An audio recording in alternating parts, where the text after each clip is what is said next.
काजी फाइज ईसा पाकिस्तान की 75 साल अदालती तारीख का एक ऐसा स्याहतरीन किरदार हैं जिनकी माजी में कोई मिसाल नहीं मिलती। उन्होंने जस्टिस मुनीर की लेगेसी को भी अपने गैर आईनी फैसलों से बहुत पीछे छोड़ दिया। बतौर चीफ जस्टिस उनके गैर आईनी इक़दामात चीफ जस्टिस उमर अता बंदयाल ने पंजाब में वक्त मुकर्ररा पर आइन के मुताबिक इलेक्शन कराने का हुक्म दिया था और उसके बाद वो रिटायर हो गए। उमर अता बंदयाल के इलेक्शन के फैसले पर कोई एक्शन तो दूर, तौहीन अदालत का नोटिस लेने का इरादा तक न जाहिर किया। निगरान हुकूमतें 1 साल तक गैर आईनी तौर पर चलती रहीं और काजी चुप रहकर सहूलत कारी करता रहा। नवाज शरीफ और जहांगीर तरीन जो कि ताहयात नाअहल हो चुके थे, उनको सहूलत पहुंचाने के लिए उसने अज खुद नोटिस लेकर उस पर केस सुना और जल्द अज जल्द ताहयात नाअहली को खत्म किया ताकि ये दोनों इलेक्शन लड़ सके। काजी का सबसे बदतरीन फैसला 13 जनवरी का था, जिसने कौम के 80% लोगों की नुमाइंदा पार्टी को इलेक्शन से सिर्फ 25 दिन पहले उसके इंतखाबी निशान से महरूम करके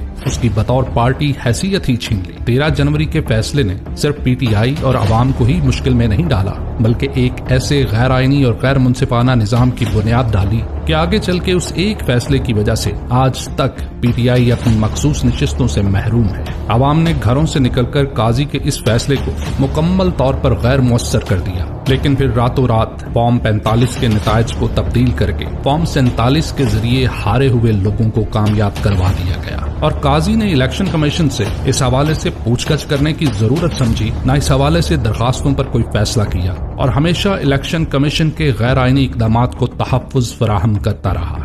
इलेक्शन की तारीख जब फाइनली अनाउंस की गई तो आरोज को हमेशा की तरह अदलिया से लेने की बजाय इंतजामिया और ब्यूरोक्रेसी से लेने का फैसला सामने आया। पीटीआई ने जब इस फैसले को हाई कोर्ट में चैलेंज किया तो रातों रात इलेक्शन कमीशन सुप्रीम कोर्ट पहुंचा और अगले ही दिन काजी ने अदालत लगाकर बिना पीटीआई की नुमाइंदगी के या नोटिस भेजे फैसला कर दिया कि आरोज ब्यूरोक्रेसी और डिस्ट्रिक्ट एडमिनिस्ट्रेशन को इलेक्शन करवाने के इख्तियारात दे दिए गए। और फिर इस फैसले की वजह से क्या क्या तमाशे हुए, उन्हें काजी चुपचाप बैठकर देखता रहा। कागजात नामजदगी के वक्त पीटीआई के उम्मीदवारों को आरओ के दफातर से अगवा किया जाता रहा, उन्हें यरकमाल बनाया गया, खवातीन उम्मीदवारों के कागजात छीने गए और फिर उन्हें मुस्तरद करने का सिलसिला मुसलसल जारी रहा। बाकर नजफी ने लाहौर हाई कोर्ट में आरओज डिस्ट्रिक्ट एडमिनिस्ट्रेशन से लेने के खिलाफ हुक्म इम्तनाई दिया, जिसे काजी ने एक रात में उड़ा दिया। सिर्फ इसकी वजह से उसने बाकर नजफी को chief justice Lahore high court भी बनने नहीं दिया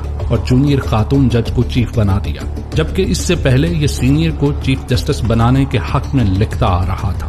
इसके बाद जब इलेक्शन हो गया तो जब भी ट्राइब्यूनल धांधली या रिकाउंटिंग रोकने के फैसले करने लगते या उसको मुअख्खर करने की सहूलतकारी करके केस को डिले करते रहे। इसके साथ चंद हल्के जिन पर फॉर्म 47 के मुताबिक भी तहरीक इंसाफ का हमायत याफ्ता आजाद उम्मीदवार जीता, उसके खिलाफ नून लीग के उम्मीदवार की दरखास्त को मंजूर करके उसके हक में फैसला दिया गया और दूसरी जानिब इलेक्शन कमीशन को डबल स्टैंप की सहूलतकारी देकर उसके वोट मुस्तरद करके उसे हरा दिया गया। आखिरी कारी ज़र्ब 63A का फैसला देकर हॉर्स ट्रेडिंग का रास्ता हमवार किया गया और 26वीं तरमीम की राह में हायल रुकावट को दूर कर दिया गया, और जिसके नतीजे में ना जाने कितने लोग अगवा हुए, कितने गिरफ्तार और कितनों के घर बार तबाह किए गए। और जब भी सुकून न मिला तो जाते जाते भी अजीबो गरीब इख्तलाफी नोट लिखकर हुकूमत और इलेक्शन कमीशन को उकसा रहे कि वो मखसूस नशिस्तों पर फैसले पर अमल दरामद के पाबंद नहीं। तहरीक इंसाफ इंतखाबी निशान के खिलाफ फैसले के रिव्यू के लिए बहुत मर्तबा इस्तदा करती रही, लेकिन वो केस इल्तवा का शिकार होता रहा। उसके बाद अपना ही बनाया हुआ बेंच तोड़कर खुद की सरबराही में एक नया बेंच बनाया